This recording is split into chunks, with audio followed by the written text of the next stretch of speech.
So this isn't very typical of West Coast Escapes because I've got no airplane here, no FJ Cruiser. I've got my city car and I'm in the city. This is Queensborough in New Westminster.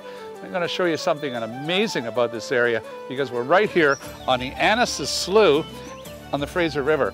I'm going to show you how you can get your own float home.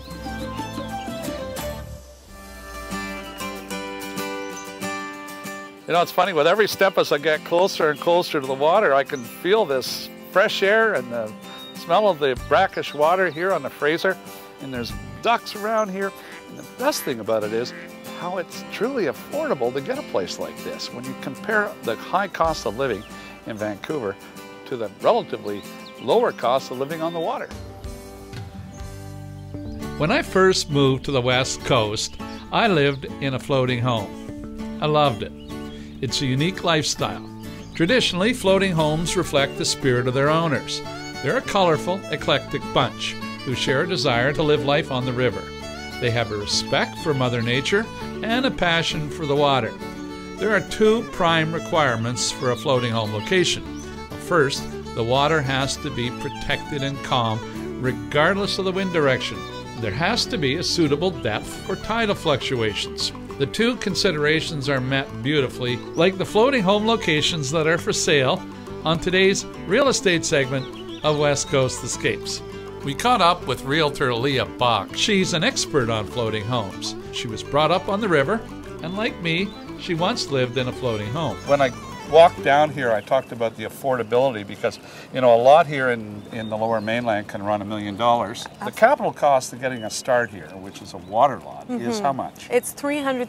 $300,000 on the overall scheme of things is not a whole lot of money. But then also, is there a lot of money involved with carrying it after you get the lot? There actually isn't. It's like owning a piece of your own strata. And there's some common areas in a strata that you pay maintenance fees essentially for. And the maintenance fees, as of today, are only $160 a month.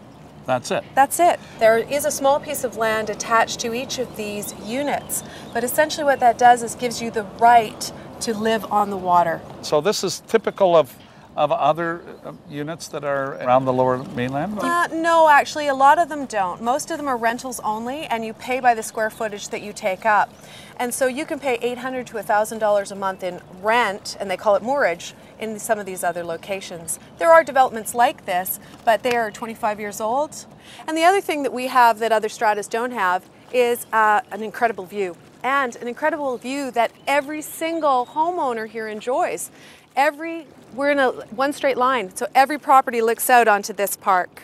And you have the community here too, because you're right at Queensborough into New West, and they've got, if anybody knows New West, lots of entertainment, lots of great pubs, theaters, everything. It's a little small town feel I get in New West when I go through it.